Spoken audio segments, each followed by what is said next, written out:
bienvenue dans ce nouveau numéro de Willys ici à Nogaro pour cette deuxième étape du championnat de France Superbike. Au programme, on reviendra bien sûr sur tous les résultats du week-end. Dans Superbike, on ira à la rencontre de David Perret, impressionnant pour seulement sa deuxième course dans la discipline en Supersport. C'est Louis Bull qui nous embarquera au guidon de sa Yamaha pour une caméra embarquée et nous faire découvrir tous les détails de ce circuit de Nogaro. Et enfin, on terminera ce Willys avec la découverte du sidecar et deux catégories bien distinctes, les F1 et les F2. Willys, c'est parti. Plus de 13 600 spectateurs se sont donné rendez-vous en plein cœur du Gers pour ce week-end de compétition sur un circuit chargé d'histoire. Présentation des 3 km 636 du tracé Paul Armagnac en immersion avec Louis Bull, pilote Supersport, au guidon de sa Yamaha. Donc là on arrive dans la ligne droite des stands, 4ème vitesse, 5ème vitesse, on rétrograde en 3, à peu près à 200 km/h. Donc là on voit Hugo Claire et Cédric Tang se chamailler un petit peu. On rentre dans le premier droite, assez serré, en troisième toujours, deuxième droite en troisième. On accélère fort, ça glisse un petit peu. Le freinage est assez sympa ici parce que c'est beaucoup sur l'angle, donc on n'est pas bien droit. On passe la 2, on tourne, toujours en deuxième. L'épingle est assez serrée, il y a des petites bosses un peu à l'entrée. Ça ressort, ça un petit peu sur du dévers, donc c'est un peu glissant. La petite cassure qui passe à fond. 3, 4, 5, 6. Donc là la ligne droite elle est super longue, on a le temps de prendre des belles aspi, de profiter. Un gros freinage, donc on passe de 6 en 2, ça glisse un petit peu, c'est assez sympa. Faut passer à l'intérieur de la tâche ici parce que sinon ça glisse. 2, 3, on arrive en 3, on met un petit peu à fond, on rentre dans le gauche. Donc là j'étais un petit peu moins bien qu'eux, j'arrivais pas à garder la ligne qu'il fallait. 2, 3. On rentre en 3, là il y a le coude qui touche sur le petit vibreur, on ressort en 3, on tire la vitesse à fond, on freine à la passerelle. Donc là en gros freinage on passe la 2, c'est assez arrêté et le mur est proche mais on ressort un petit peu en glisse, on monte un petit peu proche du vibreur. 3, on tire la troisième vitesse et là les deux virages de la fin qui sont assez sympas, très rapides. Il faut bien garder à droite pour repiquer à gauche et là on prend le gaz jusqu'à pour recommencer au prochain tour.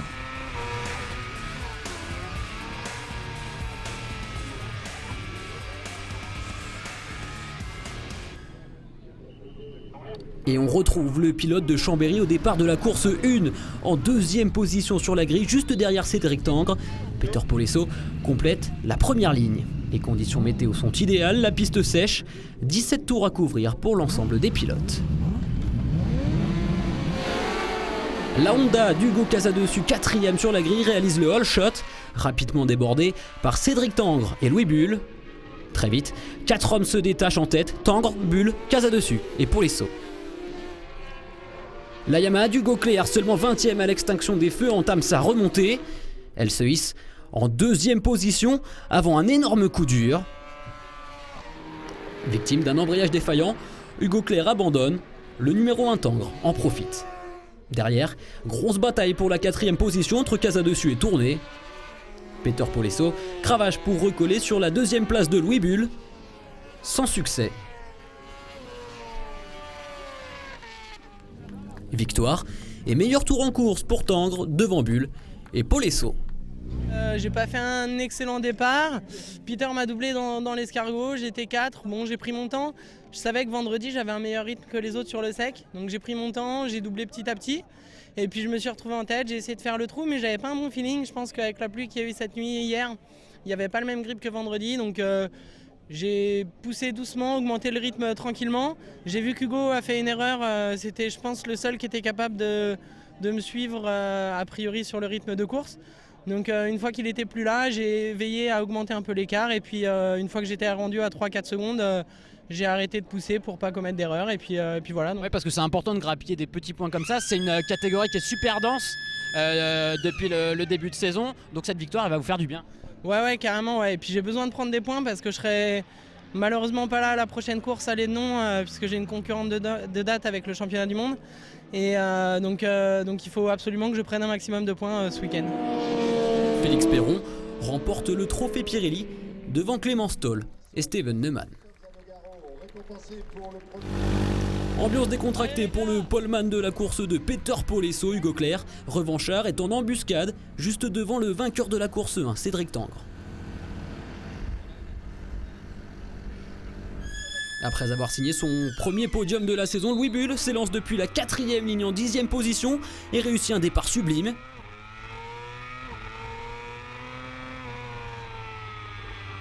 Il gagne 7 places et pointe au 3e rang au premier virage. Hugo Clerc a également parfaitement géré son envol, il devance Tangre, Bull et Polesso. Le champion en titre Cédric Tangre attaque et réussit à prendre les devants avant un superbe dépassement de Hugo Clerc à l'intérieur.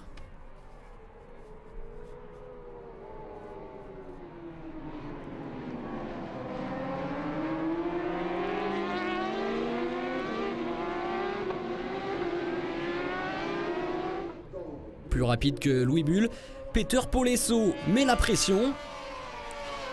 Les deux hommes recollent sur le duo de tête.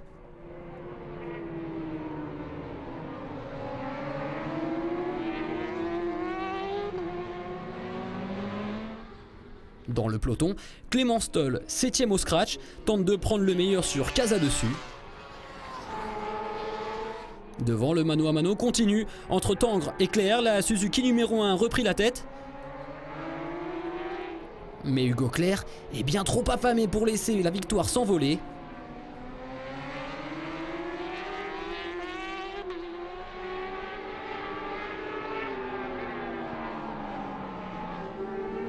Le numéro 11 améliore son chrono tour après tour et décroche le meilleur temps de cette manche.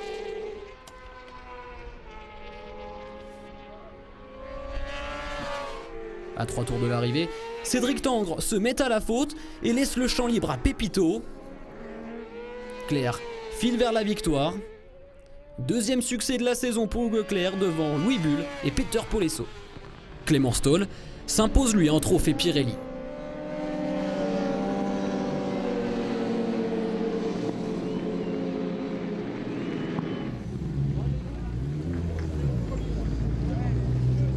Vu la course de ce matin avec le problème d'embrayage, honnêtement, pendant le départ, j'étais pas très confiant, j'avais vraiment envie de bien faire, au moins pour l'équipe parce qu'on était vraiment déçus pour ce matin et non, je suis très très heureux. En plus, Cédric m'a mis la pression toute la course, c'était dur, mais voilà, j'ai encore montré que je pouvais être là et je serai là pour le championnat même si ce matin ça m'a passé.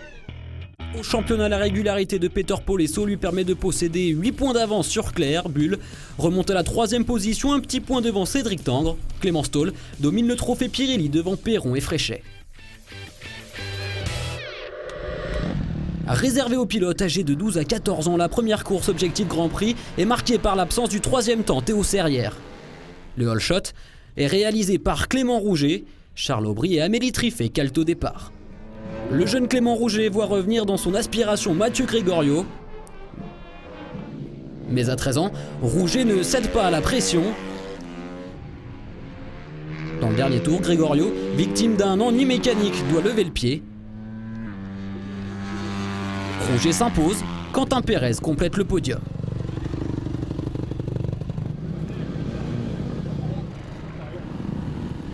Concentration maximale pour Mathieu Gregorio au départ de la course 2.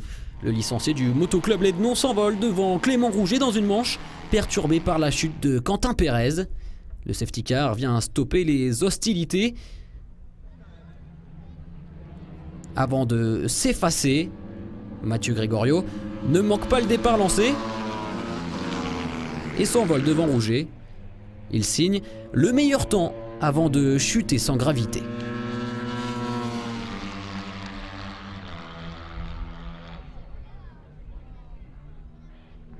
Rouget s'envole, deuxième succès en 2 courses. Théo Serrière décroche son premier podium devant Injula. Je suis très content.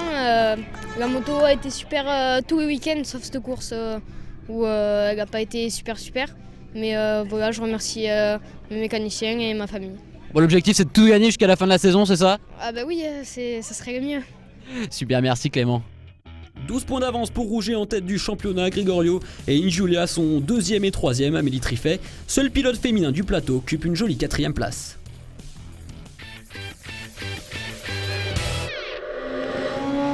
Une piste détrempée et des conditions difficiles à maîtriser pour la première manche sidecar. Huet et Harifon se portent en tête au premier virage.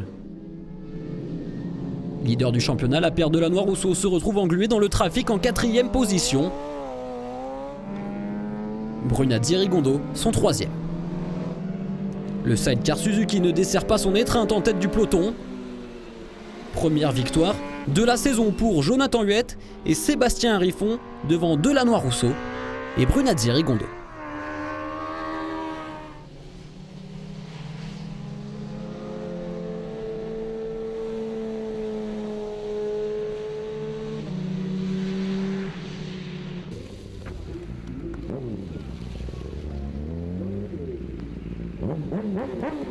Il y a un mois, vous aviez cassé l'embrayage, abandon, vous avez plus de joker si vous voulez viser encore le titre, là faut tout donner. Là, plus d'erreurs possible. Là, c'est devant. Dernier petit mot, quand on est breton, c'était forcé de gagner sous ce temps-là, là, sous cette pluie. Ah, je suis obligé de gagner, autrement je vais me faire gronder.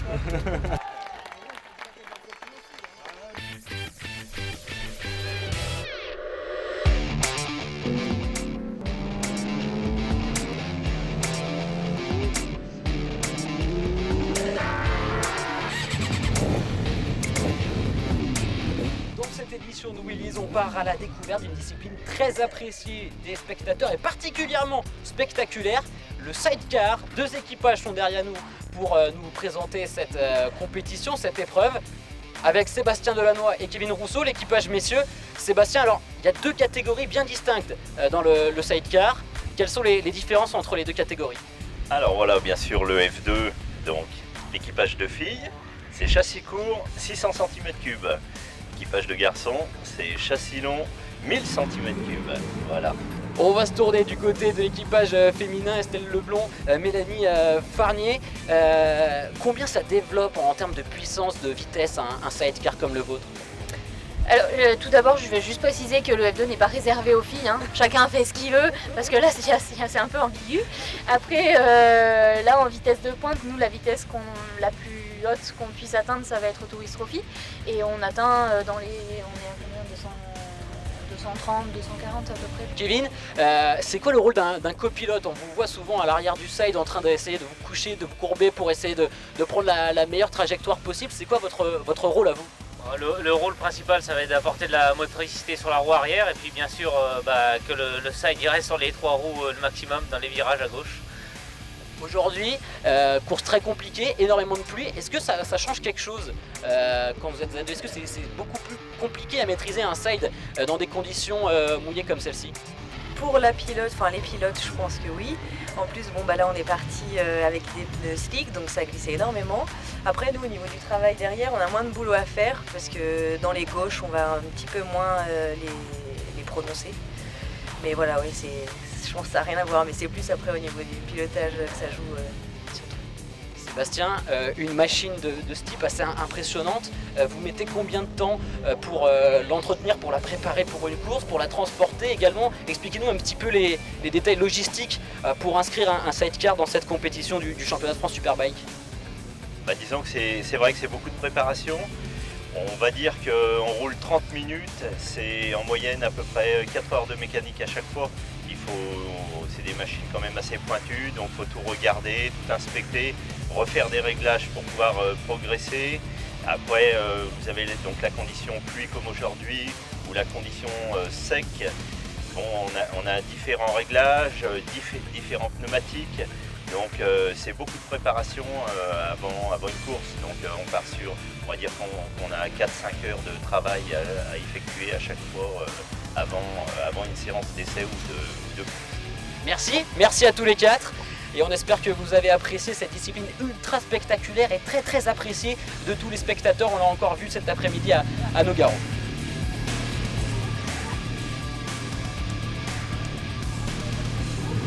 À la piste sèche, les conditions sont optimales pour la course 2 le dimanche, mais comme lors de la première manche, Delannoy Rousseau manque leur départ. Ils recollent petit à petit. Les leaders du championnat améliorent même le record du circuit. Ils s'imposent devant Mauro Gadet et Brunazzi Rigondo. Sébastien, c'est une vraie fierté d'avoir réussi à claquer ce chrono. Et oui, c'est vrai que depuis 2008, c'est inscrit, c'était en 32,6. Et là, apparemment, une 31,7, c'est vraiment le record absolu. Donc, on est vraiment content. C'était notre objectif du week-end. Donc, voilà, on a bien laissé chauffer les pneus. Et puis après, on a mis ce qu'il fallait pour le faire. Voilà.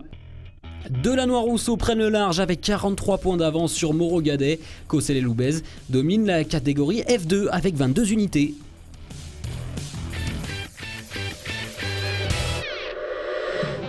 Dans la catégorie Rennes, Grégory Leblanc a déjà marqué les esprits avec 2 victoires au Mans. Le triple champion en titre n'est pas aussi dominateur à Nogaro et part 3e. David Perret s'élance en tête devant David Cheka.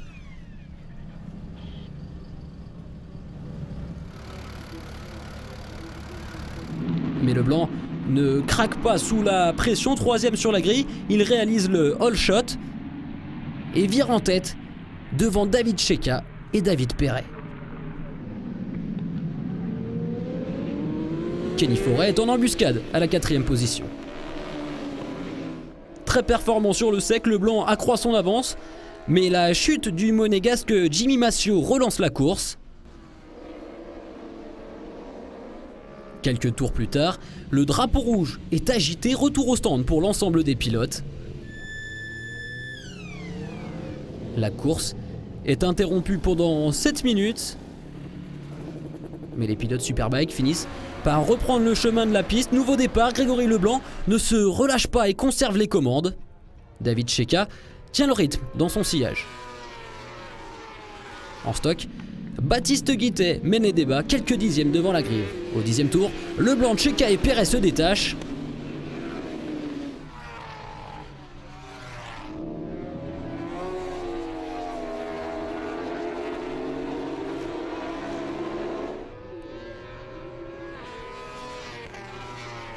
Forêt monte sur la 3e marche provisoire en dépassant David Perret.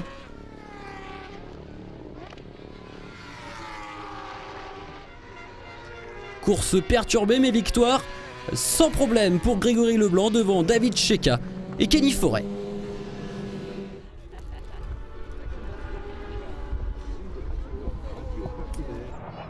Les pilotes ont de nouveau vu rouge lors du départ de la course 2 suite à un problème de feu de signalisation.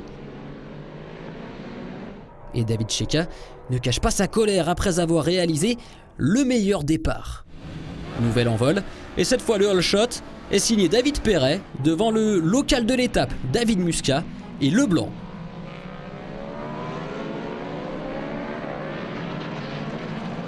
Une nouvelle chute vient hacher cette seconde manche. Axel Henny, Paul Caro et Maxime Baudot partent à la faute. Intervention de la voiture de sécurité qui ne perturbe pas David Perret aux commandes de cette course. Le pilote angevin est rapidement pris en chasse par Grégory Leblanc qui vient de déborder David Muscat.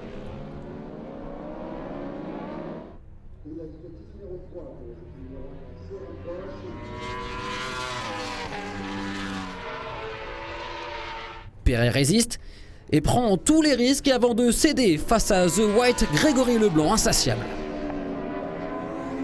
Le pilote Kawasaki partait pourtant de la 7e position. À son tour, Cheka fonce sur Perret qui doit s'incliner. À son tour, David Cheka fonce sur Perret qui finit par s'incliner. Derrière, on se bagarre pour les places d'honneur. Et en stock, Baptiste Guittet tient la grille à distance. Carton plein pour Grégory Leblanc, 4e succès de la saison devant Cheka. Premier podium Superbike pour Perret. Ça fait longtemps que j'étais pas parti en 3e ligne, je crois que c'était ma première année de 1000, c'était en 2011, donc ça remonte à loin. Plus trop l'habitude de partir derrière et de doubler le palmarès, j'ai plus l'habitude de partir devant. Mais bon voilà, c'était une course compliquée, j'ai fait un bon premier départ et il a fallu tout recommencer parce qu'il y a eu un problème avec les feux pour la direction de course. Mais bon, ça m'a pas déconcentré, limite je suis même mieux parti sur le 2e, donc ça m'a limite avantagé. Et Pirelli m'a amené des pneumatiques géniaux on va dire, c'était top. J'avais un bon grip et je suis vite remonté sur la tête, j'ai pris la tête rapidement. Et après j'avais 2 secondes et j'ai géré jusqu'à la fin. Donc voilà, c'est une super victoire pour l'équipe, pour tout le team Kawasaki SRC. Pour moi ça fait 4 à la suite, on prend le large championnat. Et voilà, c'est week-end parfait. Depuis le début de la saison j'ai fait 4 victoires en Superbike, la victoire en 24 heures du Mans. Pour le moment c'est carton plein, on espère que ça continue le prochain week-end.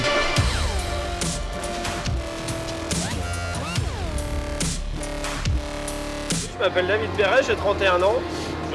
J'ai remonté ma structure qui s'appelle le Team DPMS sur Niama R1.